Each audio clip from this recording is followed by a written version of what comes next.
Welcome back. My name is Drew Innes, and this is part 2 of Spiritual Economics. Affluence. The word affluence is an overlooked word in our time. Now, this is a quote from the book again, usually implying cars and houses and baubles and all the shiny things. So its literal meaning, though, is this: being in an abundant flow.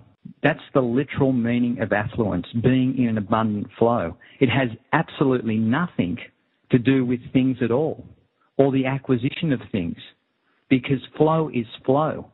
It's a bit like currency. It's a bit like those people that are holding on to their last dollar as opposed to letting it flow through them. Because currency, money, our means of exchange at the moment, is actually just nothing more than that. It's energy. And if we want to keep that currency flowing through the universe and having it come back to us tenfold, literally what we have to do is start paying value forward. And we need to let that currency flow through us. That ties back to this whole concept of servant leadership, which is just another example of reciprocity. The law of reciprocity. How much are you paying forward and how much are you getting back? Because whatever you pay forward, there's a multiplicable effect on what you actually receive back. Butterworth goes on to say, when we are consciously centered in the universal flow, we experience inner direction and the unfoldment of creative activity. Things come too, but prosperity is not just having things. It is the consciousness that attracts things. So let's revisit the quote from Henry David Thoreau. It's definitely in my top 10. If one advances confidently in the direction of his dreams, now this is the bit that I absolutely love, and endeavours to live the life which he has imagined, he will meet with a success unexpected in common hours. He will put some things behind, will pass an invisible boundary. New, universal and more liberal laws will begin to establish themselves around and within him. All old laws will be expanded and interpreted in his favour in a more liberal sense, and he will live with license of a higher order of beings. It's a quote by Henry David Thoreau. So let's just revisit that one bit that I absolutely love.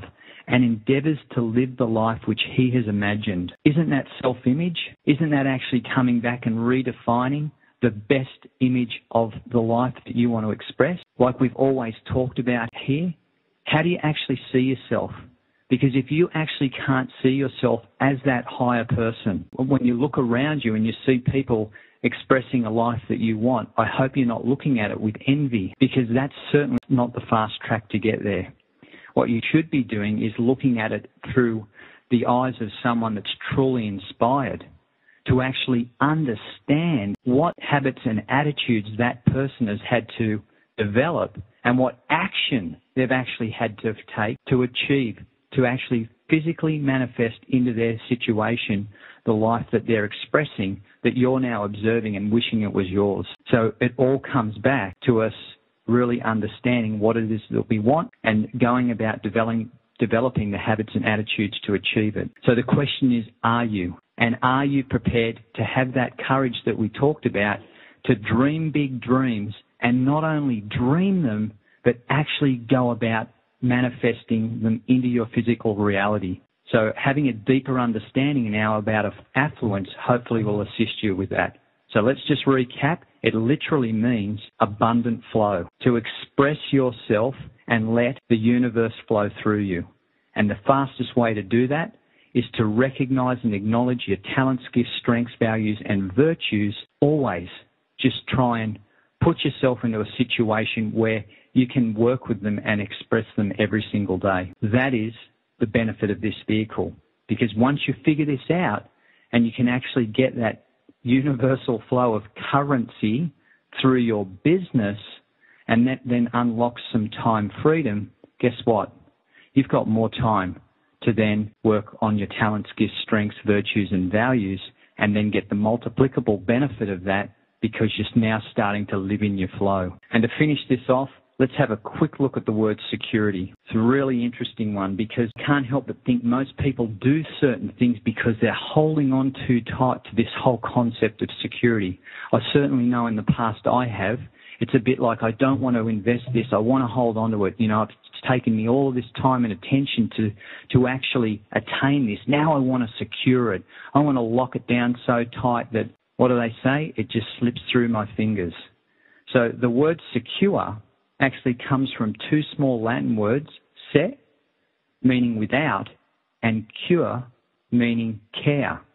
Literally meaning without care, being without care or freedom from anxiety. That's the literal meaning of it. How many of us are actually holding on too tight to things, and we're too attached to things, and we're making decisions today based on what we perceive we need to secure? And the question is, are you coming from a poverty mindset now, or are you coming from a prosperity and affluent mindset and state of being, and literally acting without care to achieve the things that you want by just letting the universe and the flow of things determine what you actually manifest in your life through the action that you take? And I just want to finish this off by saying one last thing, and this is a quote from Eric Butterworth. Your most important asset is the conscious control of your life. You have control. It's up to you. You can develop this mindset and this state of being. It's just simply a choice. So are you going to be someone who is prosperous with a deeper understanding now around what that means? Are you actually going to become affluent in the true sense of the word? And are you going to conduct yourselves now without care in your life and just express your talents, gifts, strengths, virtues and values to live your greatest dream? My name is Drew Innes. I hope you've enjoyed this brief video on spiritual economics, and I look forward to seeing you on some of my future coaching calls.